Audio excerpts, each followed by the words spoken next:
Welcome, welcome to bedtime meditation. It's Friday night. I don't know if y'all are in bed already or if you're partying tonight. I don't know what you're doing, but I got the guidance, the spiritual guidance today, the intuitive guidance to go back to basics. I know if you look on this playlist, some of my earlier meditations are explaining the science of meditation and why it works and how it works. And I realized that um, while it's nice to participate in a guided imagery and a guided meditation, sometimes we want to know why it works and what to focus on in our body. And that will also give my voice a little bit of a rest because I can feel that I'm beginning to lose my voice for some reason today. All right. So we are going to be tuning into the body. And as we begin to do that, and by the way, feel free to type in any comments if you're joining live. Let me know that you're there. Say hey. If you have any questions along the way, once we go into the meditation, I'll be closing my eyes, but I will pop back on again to see your comments. I'm just going to adjust this a little bit. Here we go. Okay. All right. So I see a few of you are on. Thank you very much for joining me. Here we go. Beginning to relax first by straightening your spine, however that means to you. Maybe you're lying down or maybe you're sitting up. And so the key is to be comfortable, but also to not be crossing your legs or your hands. Because as you go into an altered state, you want to have your limbs free from each other so that you can circulate the blood. And there's no places where the blood is stopping circulation.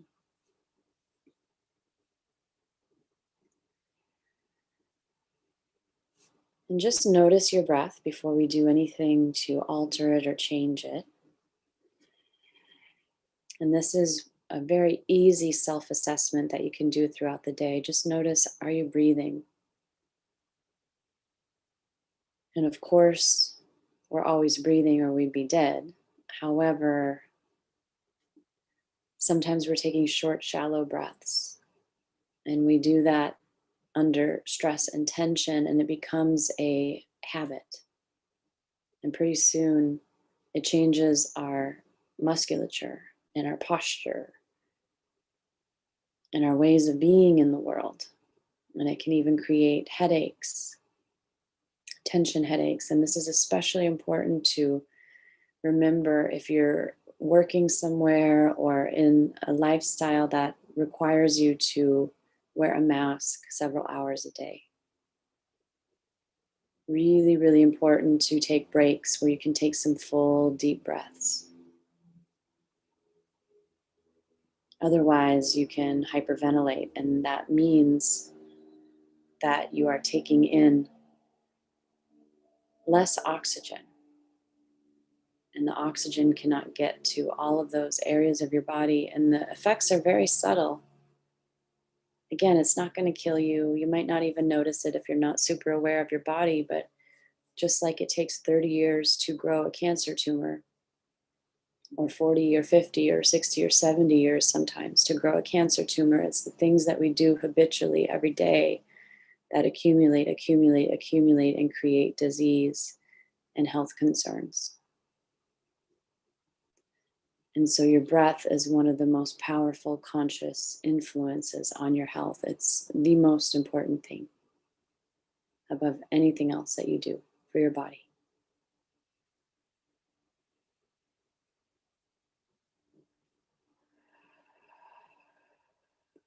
And so notice how easy or difficult it is for the breath to go down to your belly.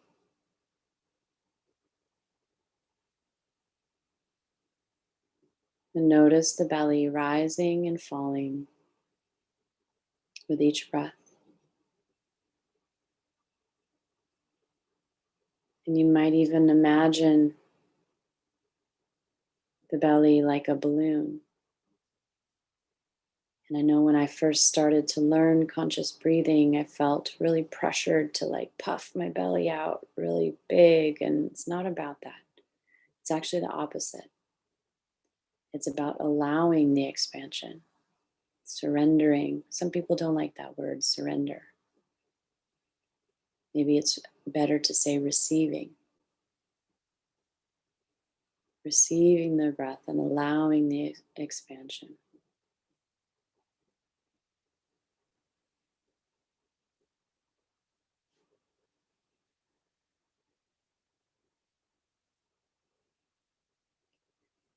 And then we're going to bring our conscious awareness to our face, all the little muscles of our jaw, our forehead, all the muscles behind the eyes, and allow those to relax and unwind. You might even have a little bit of imagery here. You can imagine things such as what's coming to me right now is like a necklace that is untangling. You're untangling all the knots, right? Or some headphones, untangling all the knots, just freeing them.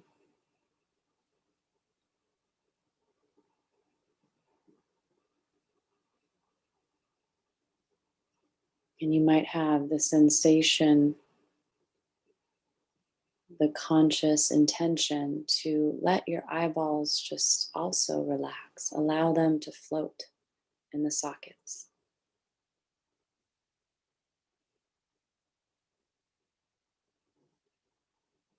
And allowing the skin of the forehead to be wide, feeling it stretch and spread. And allowing the jaw to be very relaxed, almost as if the top of the jaw is at the ceiling and the bottom of the jaw is at the floor. That much space.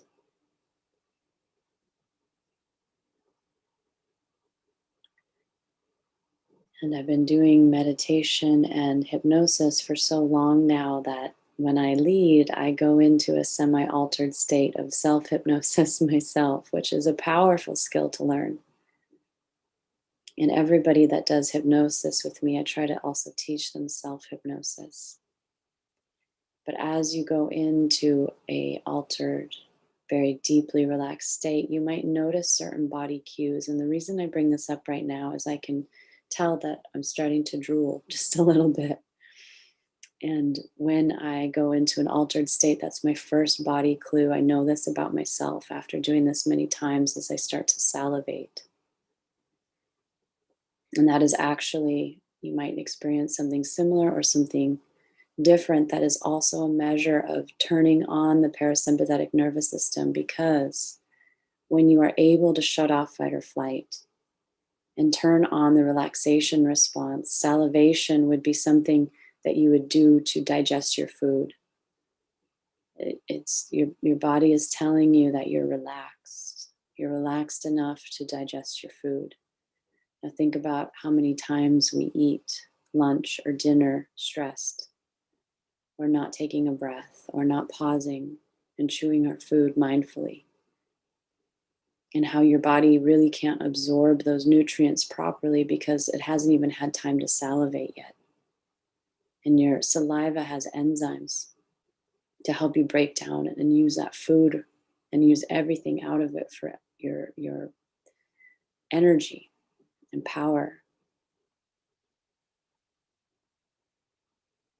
And so notice what your biological cue is that tells you you're starting to turn on the relaxation response. Parasympathetic nervous system is activated.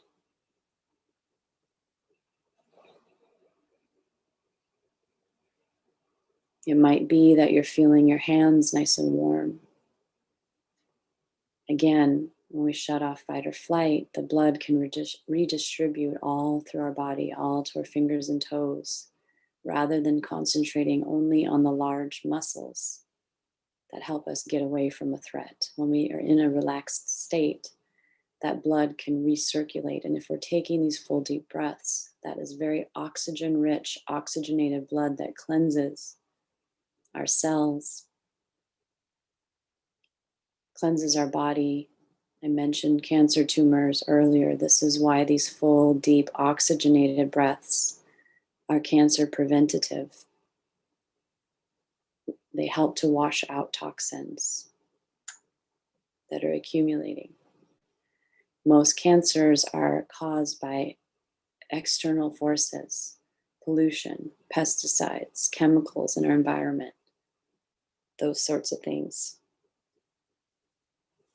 And so we have to develop strategies in this modern world to counteract those effects of what's happening to the planet right now.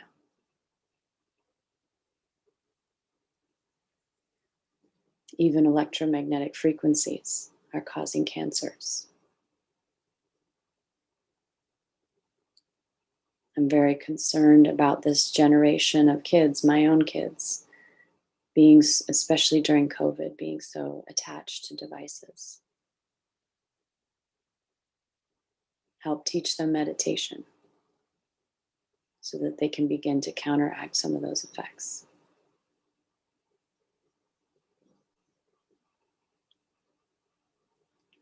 And so noticing those cues in your body.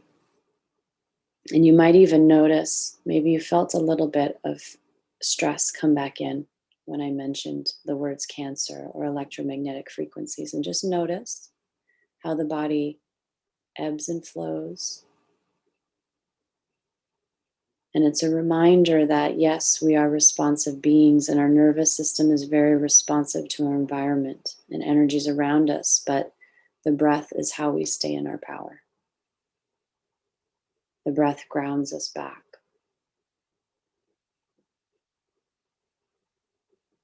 Allows us to create the space, the feeling, and the sensations that we want to have.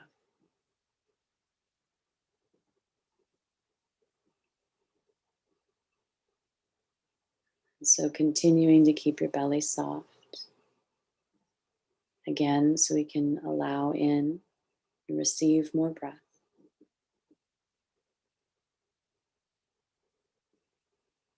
Keeping the muscles of your eyes soft, keeping your jaw soft. Maybe even unwinding the muscles in your neck and shoulders. And imagining your neck being long.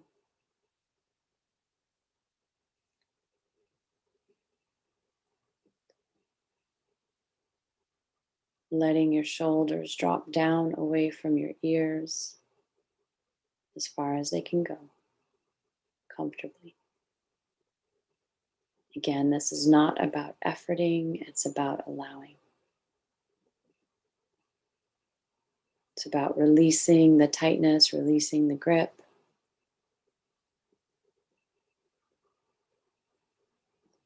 And of course, we're going to grip when we're approached with fear or the unknown.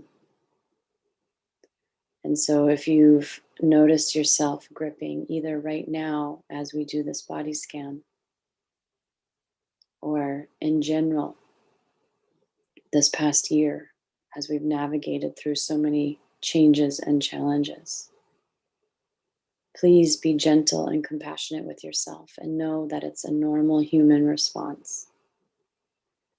And it's completely okay. And that there are tools and that you have the power to bring yourself back into balance and equilibrium. And so rather than being the leaf blowing in the wind of change, you are the tree that's rooted and solid and there for generation after generation after generation, despite what storms come, despite what pesticides come, despite what other threats come, despite the seasons, losing all of your leaves and having them grow back, through seasons of bearing fruit and no fruit coming at all.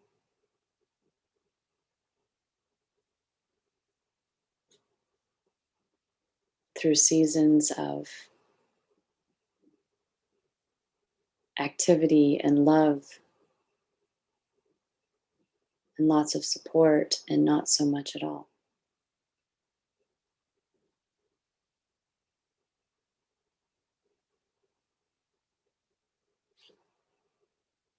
And like that tree, you have roots, energetic roots that go into the soil, into your nourishment,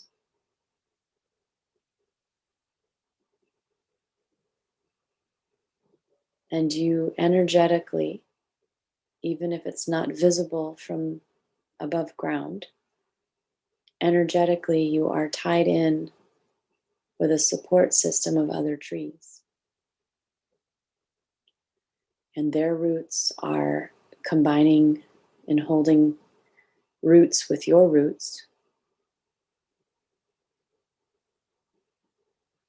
And not only are we holding each other up, but we're keeping the soil in place, the nourishment. And we're providing grounding for anyone who decides to visit and walk upon our sacred space.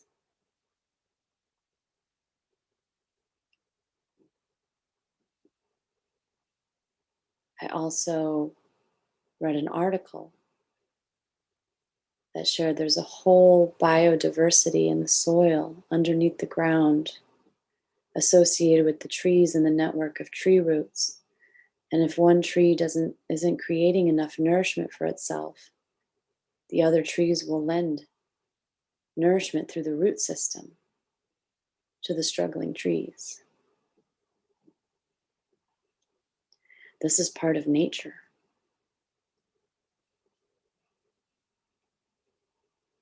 And so this is part of our nature as well as human beings, being interconnected. Our heartbeat beats in resonance with the heartbeat of the planet, the Schumann resonance. It's a frequency that is healing, and that when we are in harmony with, as human beings, in harmony with Mother Earth, we become self-healing beings. And this Schumann frequency, the Schumann resonance, can be measured about a mile outside of the planet. It's how powerful it is. It's often disturbed by dirty frequencies, cell phone towers, Wi-Fi, things like that. But to get back in harmony, all you need to do is put your bare feet on the ground, swim in the ocean, get out in nature. And if you don't have an ocean nearby, taking some trace minerals, Himalayan sea salt, will help to ground you and connect you with the earth.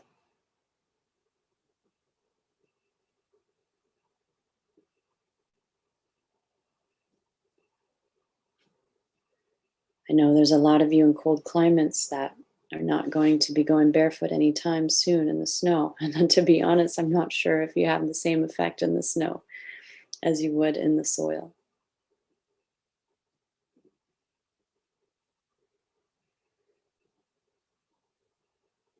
But even looking at pictures of nature and imagining yourself there has some healing and therapeutic benefits to the body as if you are there. So that's always an option for you.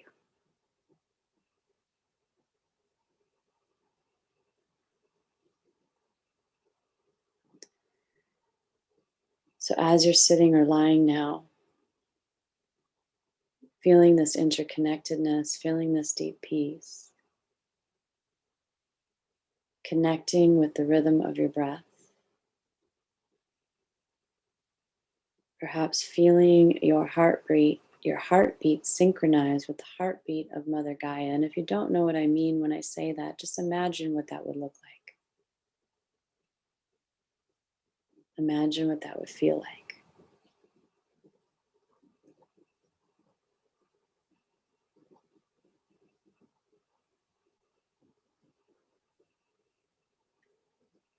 And feel yourself interconnected to the oneness of it all life.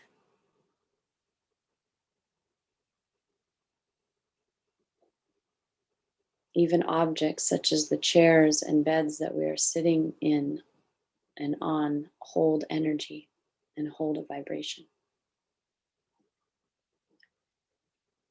Because this world is not as solid as it seems.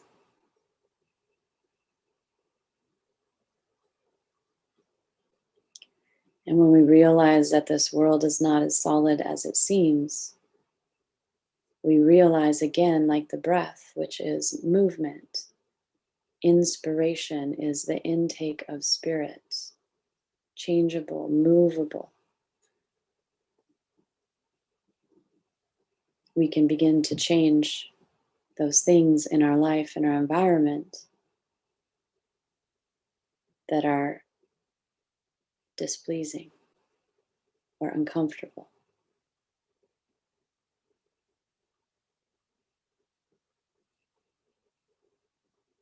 When you go to see a doctor and they give you a diagnosis or a prognosis, they don't realize it, but it's a form of hypnosis, subconscious programming, casting a spell. They have great power and authority in our society, and their words can harm or heal. And so it's really important as health providers that we give our clients good information, but always that hope, that belief in healing. There are many cases in the academic literature documenting spontaneous remission, the placebo effect, and evidence of the mind having the power to heal the body through thoughts and feelings, belief.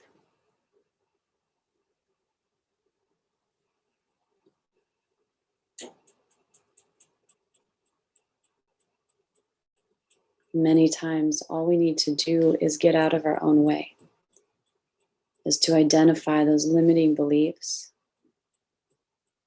those limiting thoughts, and find a way to shut them off, mute them, quiet them. Again, it's less about doing something and more about allowing the relaxation and the feelings of relaxation to replace those thoughts. If I tell you right now not to think about a white bear, how the heck are you supposed to do that? I put the suggestion in your mind. But if I ask you to focus on floating in a warm, clear blue ocean, gazing at the palm trees and the white sand, feeling a deep peace and harmony with all that is, it's much easier to forget about any thoughts.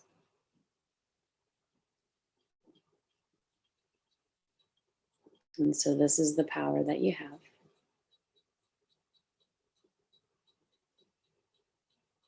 This is the power that you are practicing each morning, each afternoon, each evening that you decide to take even 3 to 5 minutes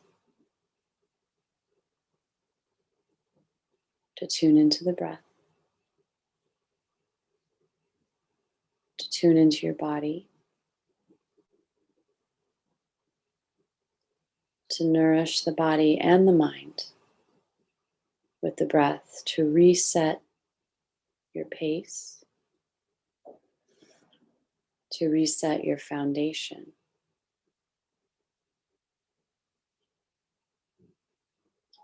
to what you desire,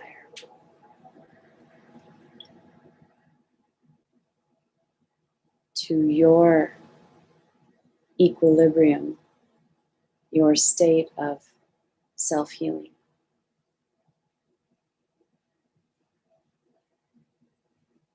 This is not magic, this is science, well documented science.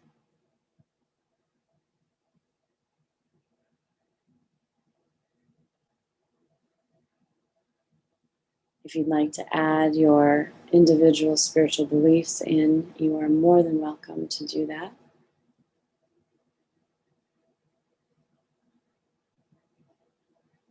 But it doesn't change the science.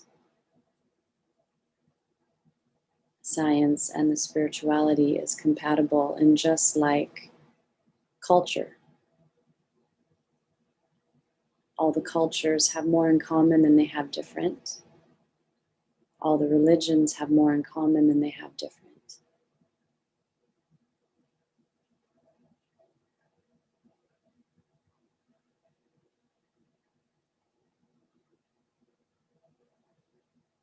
And in ancient cultures, ancient religions, meditation intuitively became a healing practice in the same way, perhaps, as a child you learned to suck your thumb for self-soothing. There's receptors at the top of the mouth that help you relax.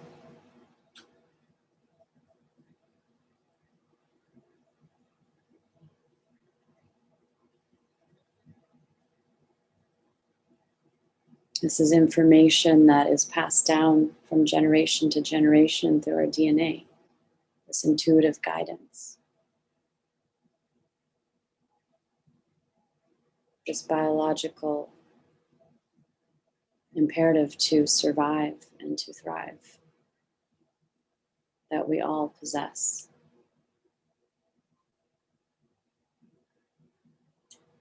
Deep down, when we remove interference and distractions and substances and all of the things that can get in the way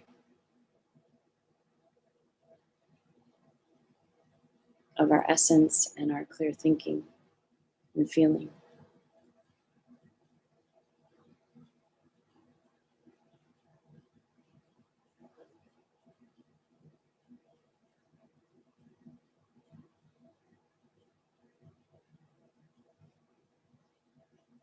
And so now maybe check in with your body and see if there's anything it needs. Maybe it needs some moisture in the form of water internally, or lotion or chapstick externally.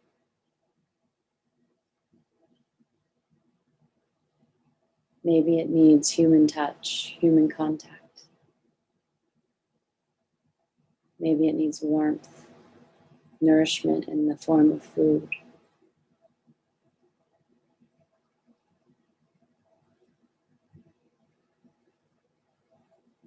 Maybe it needs to be cleaned and washed, decorated.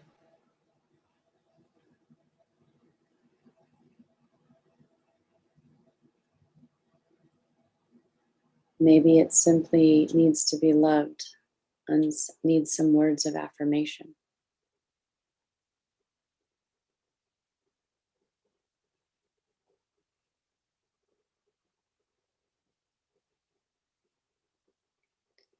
Whatever it needs with your inhales, I invite you to receive that energetically first through your inhales.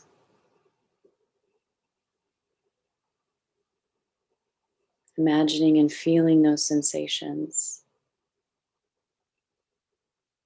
And when you come back into conscious awareness, either tonight or tomorrow morning, you may choose to follow up with some self-care action.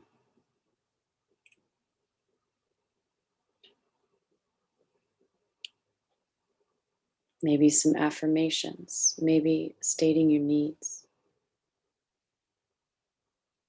to yourself or others.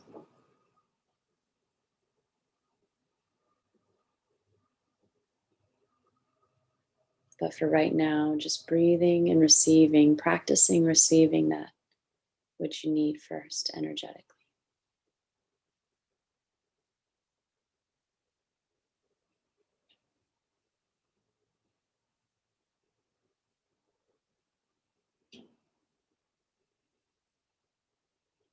And feel your body being very satiated, very content,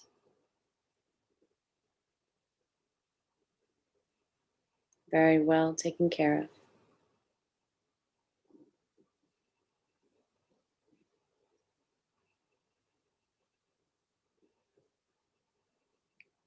And notice how your body wants to say thank you to you.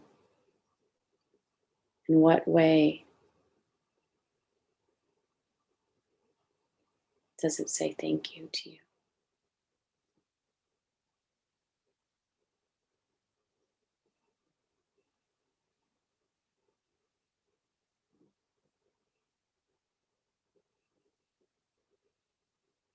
And can you make a commitment to your body right now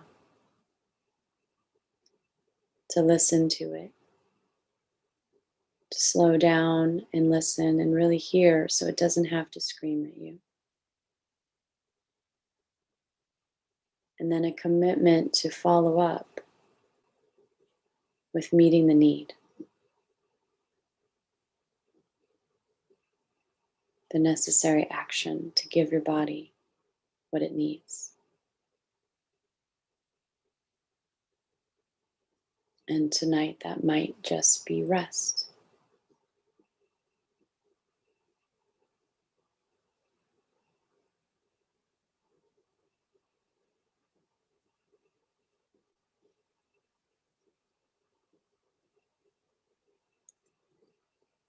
If you're on your way to sleep now, or maybe you're already sleeping, that's the goal with a bedtime meditation, is to prepare you for a deep and gentle sleep, a restorative sleep, a cleansing sleep, deeply restful sleep.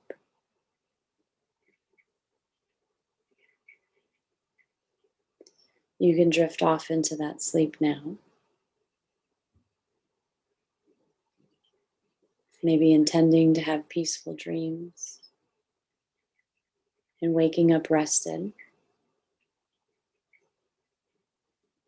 refreshed, and again, deeply satiated.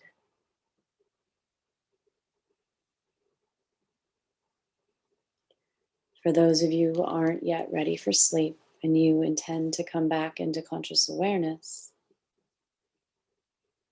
I invite you to do so slowly, very gradually, very gently.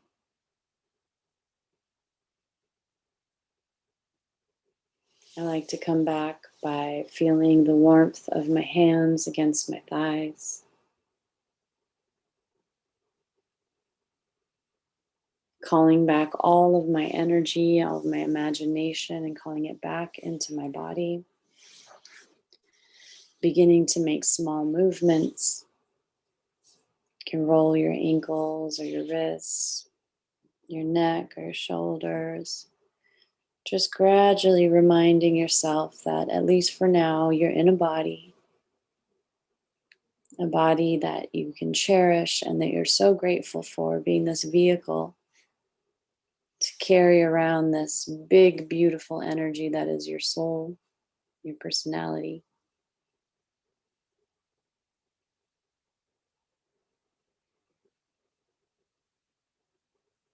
Just remembering this body that's always communicating, always your best friend, letting you know what you need to know, keeping you safe,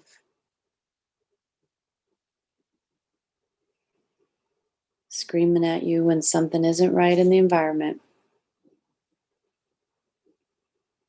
telling you to get out of Dodge.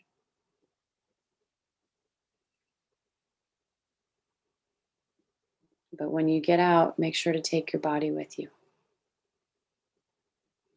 Don't be numbing out. Don't be dissociating. Try to stay in your body. Try to stay present. That's how you move through. That's how you build resilience. That's how you build skill. So you feel the feelings and do it anyway. Just breathe through it. So coming back now with your body fully present, fluttering your eyes open.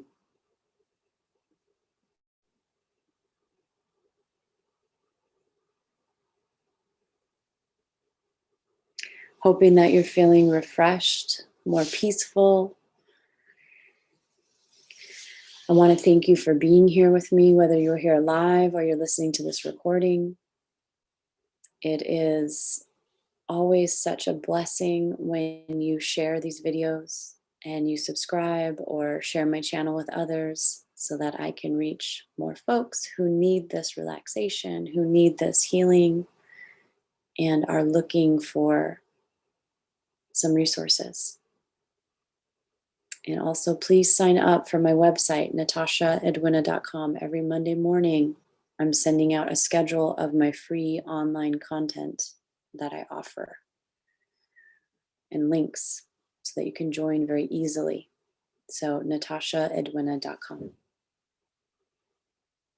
I will see you all on Tuesday, every Tuesday and Friday at 9 p.m. Pacific Standard. We go live on Instagram for card readings, and then we come over here at 9:30 for bedtime meditation, YouTube Live. See you soon.